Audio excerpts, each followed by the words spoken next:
Hello, welcome back to another FPL video. I hope everyone is doing well. We've got one teeny little game left in game week 22, and that's none other than Spurs versus Chelsea. I mean, what a weird game week 22 has been.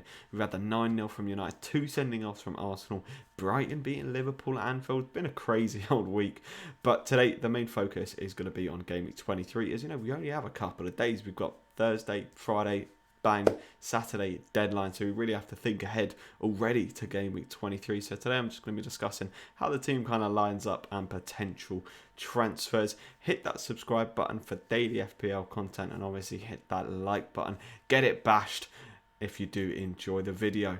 Well, let's go straight on into this one. So quickly before we get into the team, how's game week 22 gone for me? Obviously we've got the one game week left, so we don't actually know the average yet. We've got 77 points so far in this game week. Managed to hit that Bruno Fernandes captain, unbelievable. But then, you know, a lot of other FPL assets do really well, like Souček, Antonio, players that didn't earn. A lot of the Man City boys did really well. So kind of everything kind of ended up balancing out a little bit. But obviously I was absolutely buzzing to have hit that. Ended up with the overall points of 1,265, with my rank increasing to about 550k. A very small green arrows after the Bruno Fernandes captain. I was up to about 400. I still do have 2 players left though in Son and Dyer, so hopefully they can kind of increase that green arrow. But anyway, on to game week 23 and how's the team lining up. We have Martinez in goal. Martinez managed to pick up 4 points somehow. They lost 3-1, but he picked up 4 points, managed to scrape a bonus point, got 2 save points, and obviously got a minus point for the 2 goals conceded. 4 points, I mean, absolutely wonderful. You know, when a keeper concedes 3 goals and you're getting 4 points, I mean,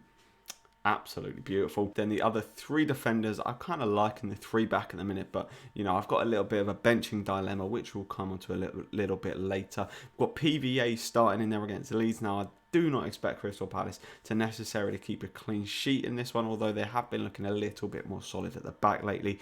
But I'm really expecting PVA to get bombing down those wings and hopefully get myself a little attack and return. He actually got an attack and return in the reverse fixture, so you know, fingers crossed. And then we've got Soufal versus Fulham, very easy pick for me.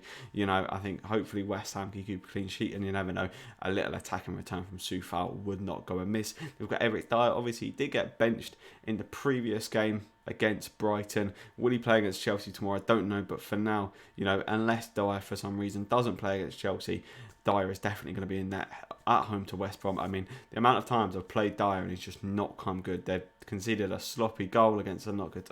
It's been frustrating because I thought Spurs were kind of, you know, the way they were playing earlier on in the season, they were just kind of rolling through the clean sheets, kind of like Man City are now. So Dyer has been a frustrating one, but this game of any, you know, we've got to be keeping a clean sheet. So hopefully Dyer can come good. Now moving on to the midfield, midfield 5. I do like my midfield 5, although Souček is just, he's a pain. To anyone who doesn't own him, it's such a pain not owning him because he smashes it. Absolutely smashes it when you're least expecting him to. You know, against Villa, against Palace, he's absolutely, you know, fair play to the guy. Fair play to if you own him. Just, yeah. So first we start off there with Son. Obviously, that's kind of, we're going to gauge how he does against Chelsea.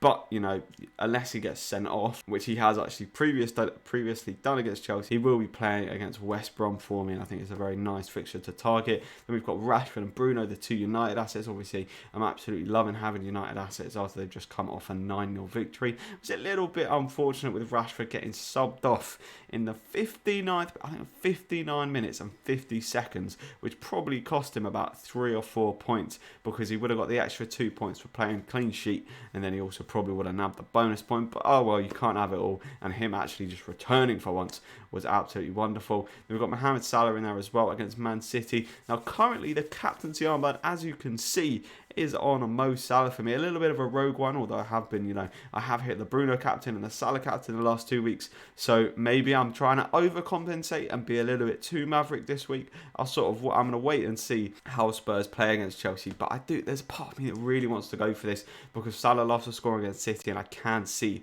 Liverpool winning this game, even though they've kind of been a bit topsy-turvy with their form lately. This is a game they're really going to come out and try and win.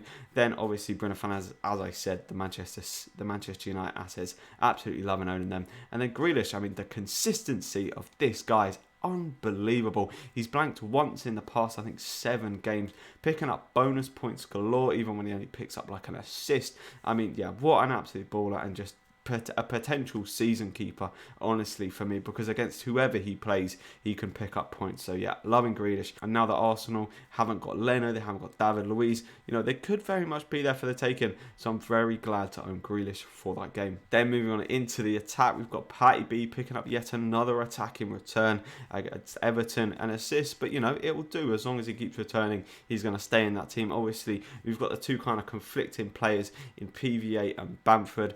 But, you know, the Lord Fraud himself, I am kind of expecting him to potentially do something in this game. And as I said, PVA is more there for the attacking returns than the defensive capabilities. We've got Calvert-Lewin. Now, here comes my benching dilemma. Do I start Calvert-Lewin or Cancelo? Now, I'm leaning towards the attacker because I do think Liverpool, you know, I think they'll at least score in this game. But, you know, Cancelo, if they do keep a clean sheet, then I will drop off a lot. And Calvert-Lewin, even though he did score, looked pretty poor. He looked quite laboured in that Leeds game. You know, he should have scored in the last minute, got set through on goal, and just absolutely bottled the opportunity. But yeah, that's kind of my main debate for this week. This has just been a little look at how the team lines up for Game Week 23. Obviously subject to change, you know, depending on how the Spurs game will probably influence my captaincy decision. But captaincy picks, I will be releasing a captaincy video in the next couple of days, just kind of discussing those different options. Obviously, let me know in the comments down below, you know, the potential transfers or potential benching dilemmas you have for this week. But if you have enjoyed the video, please don't forget to hit that like button, hit the subscribe button for daily FPL content, and I'll catch you in the next one. See ya.